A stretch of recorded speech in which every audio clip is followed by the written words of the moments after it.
ভারতের পূর্ব প্রান্তের প্রতিবেশী দেশ বাংলাদেশে যেখানে কাশ্মীরের বৈশ্বরণ ভ্যালিতে গত 22শে এপ্রিল গণহত্যার ঘটনা ঘটে যাওয়ার পরেও সেই রকম প্রতিক্রিয়া সেখানকার জনমানুষে স্বতঃস্ফূর্তভাবে দেখা যায়নি, এটাই বাস্তব। সেখানে কিভাবে ছোট দুটি দেশ ভারতবর্ষের পাশে থেকে বন্ধুত্বের বার্তা দিল, তার জন্যই আজকে আপনাদের সামনে এই ছোট্ট দুখানি ভিডিও রাখলাম। ভিডিও দেখুন, তারপরে আমরা আমাদের আজকের চর্চায় যাব।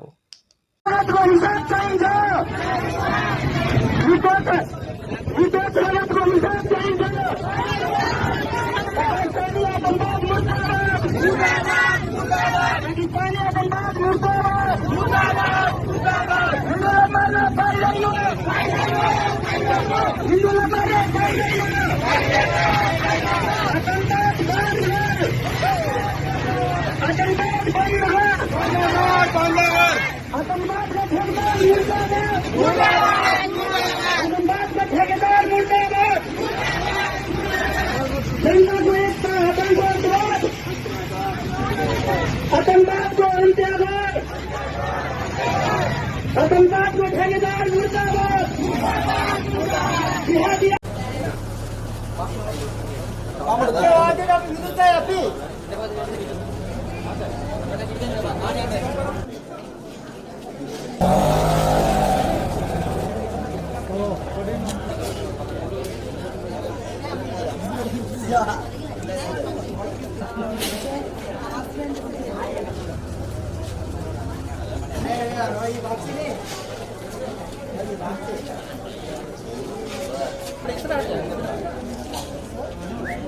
இந்த நாட்டில் நடக்கும் அநீதிகளுக்கு இந்தியாவில் நடக்கும் காஷ்மீர் கொலைகாரர்களுக்கு ஆதரவு வைத்தால் பாகிஸ்தானை நாங்கள் விரட்டுவோம்.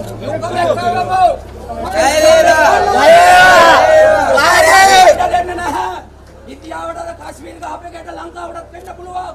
පාකිස්තානයේ ඉන්න හිඟන රටක් සල්ලි වලට ඕන දෙයක් කරන මිනිස්සු. ඒ නිසා ජනාධිපතිතුමනි මේ පාකිස්තානයේ මොං එළවල දාන්න. එහෙම නැත්නම් ත්‍රස්තවාදීට සහයෝගය දුන්නේ නැත්නම් අපි ගමනවට ප්‍රශ්නයක් නැහැ. නැවත සහයෝගය දෙනවා නම් ඔය පාකිස්තානයේ මේ රටෙන් පන්නන්න යුතුයි. අපිට අවශ්‍ය නැහැ උන්ගෙන් පරිප්පු ගන්න. අපි උන්ගේ හිඟා කාලා නැහැ. මේ රටේ දුක් මහසල හම්බ කරන ජනතාව අපි. එතන අපිට මේ වගේ ත්‍රස්තවාදීට සහයෝගය දෙන කිසිම කෙනෙක් අපිට අවශ්‍ය නැහැ. මාළකොඩ ගාලදී පාකිස්තාන මහ කොමසාරිස් කියලා මහ කොමසාරිස් නෙවෙයි මේ මහ ත්‍රස්තවාදී. මේ ත්‍රස්තවාදී පාකිස්තානයේ මේ රටෙන් පන්නන්න යුතුයි.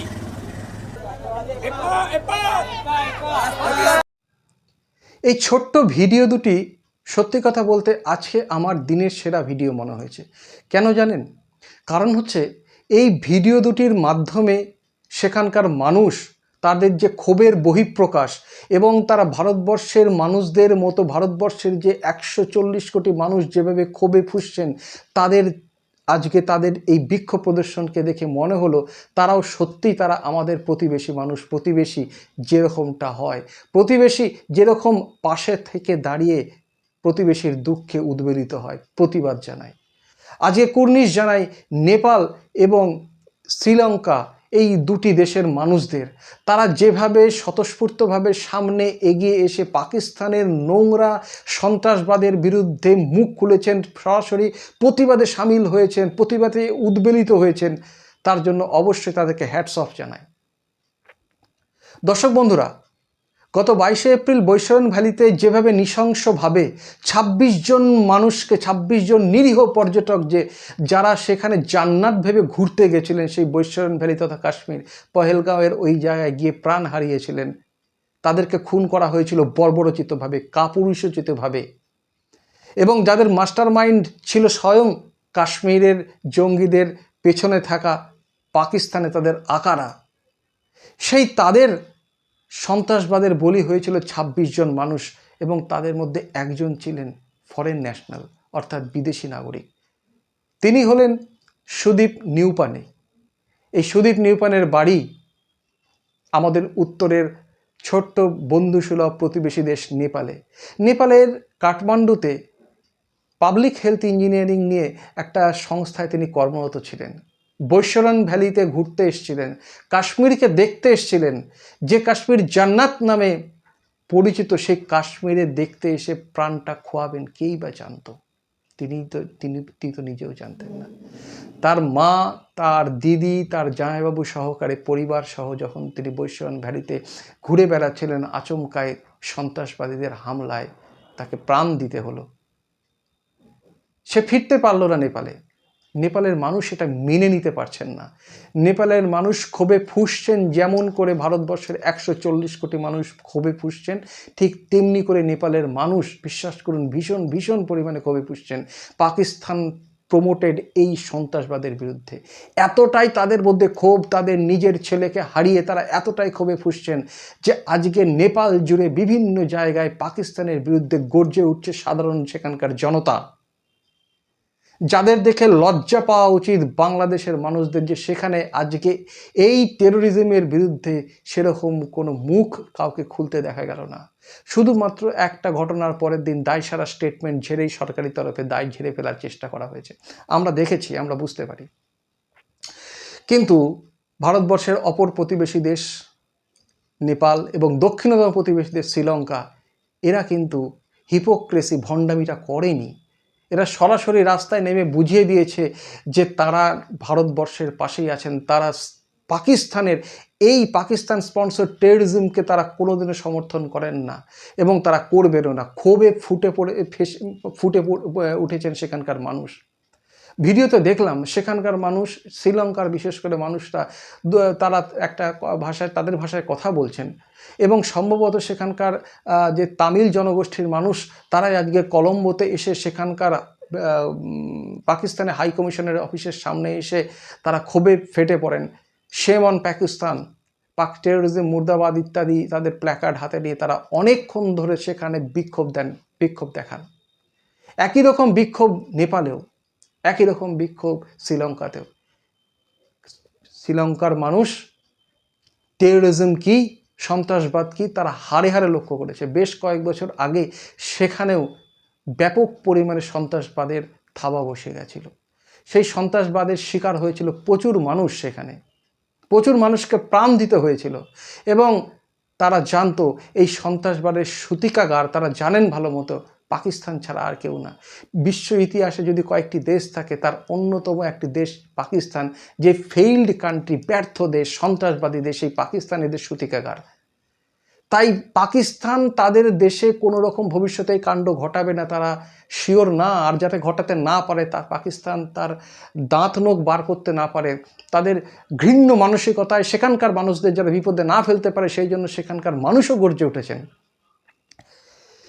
নেপালের ঘটনা, নেপালের যে আজকে সুদীপ মারা গেলেন, সেই সুদীপের মৃত্যু অবশ্যই দুঃখজনক, কিন্তু এর আগে থেকে নেপালবাসী জানতেন। এটা ক্ষোভের বহিঃপ্রকাশ। নেপালবাসীর কাছে খবর আছে দীর্ঘদিন ধরে আইএসআই, নেপালেরই এক শাসক গোষ্ঠীর, নেপালের একটা শাসক গোষ্ঠীর একটা অংশ, যাদের সঙ্গে চীনের অত্যন্ত ভালো একটা সম্পর্ক আছে এবং চীনের সঙ্গে পাকিস্তানের ভালো সম্পর্ক আছে, এটা কে না জানে। সেখানকার কেপি ওলি সরকার, কেপি ওলি যিনি আছেন, যিনি ওখানকার প্রধানমন্ত্রী, তার সঙ্গে তো বেজিংয়ের খুব দহরম মহরম ভীষণ হৃদ্যতার সম্পর্ক। এবং বেজিংয়ের সঙ্গে হৃদ্যতার সম্পর্ক মানে পাকিস্তানের সঙ্গে সম্পর্ক নেই, এটা বলে সেটা আমরা বিশ্বাস করতে চাইছি না। সেই পাকিস্তানের আইএসআই, ইন্টার সার্ভিসেস ইন্টেলিজেন্স গুপ্তচর সংস্থা, কুখ্যাত গুপ্তচর সংস্থা, যাদের কাজই হচ্ছে ভারতবর্ষকে বিভিন্নভাবে সন্ত্রাসবাদে ক্ষতবিক্ষত করে দাও, তারা বিভিন্ন সময়ে চীনকে তাদের একটা করিডোর হিসেবে ব্যবহার করে এসেছে। এই জিনিস, এই পরিকল্পনা, যে চীন একটা মাঝখানে ট্রানজিট করিডোর হিসেবে ব্যবহার করা, নেপালকে ট্রানজিট করিডোর হিসেবে ব্যবহার করার এই প্রবণতা, আইএসআইয়ের এই প্রবণতা চীনের নেপালের মানুষের কাছে অজানা নয়। নেপালের মানুষ এটা জানেন। নেপালের মানুষ জানেন কিভাবে তাদের জমিকে বিভিন্ন সময়ে পাকিস্তানের আইএসআই ব্যবহার করতে চেয়েছে। তাই আজকে সেখানকার মানুষ যখন সন্ত্রাসবাদের শিকার হলেন, সেখানকার দেশের সন্তান যখন সেই পাকিস্তানের টেররিস্টদের হাতে মারা গেলেন, তারা আর বাদ মানতে চাইলেন না। ক্ষোভে ফুঁসছেন তারা, এতটাই ক্ষোভে ফুঁসছেন যে নেপালের বিভিন্ন এলাকায় পাক বিরোধী মনোভাব ব্যাপকভাবে সক্রিয় এবং পাকিস্তানকে কোনোভাবেই তারা রেয়াত করার জায়গায় নেই। এখানে অবশ্যই কুর্নিশ জানাতে হবে এই ছোট্ট দেশের নাগরিকদের যারা আমাদের পাশে আছেন। আজকে এই এপিসোডটা তাদের জন্য সমর্পিত, ভারতবর্ষের পাশে থাকার জন্য এই বিপদের দিনে।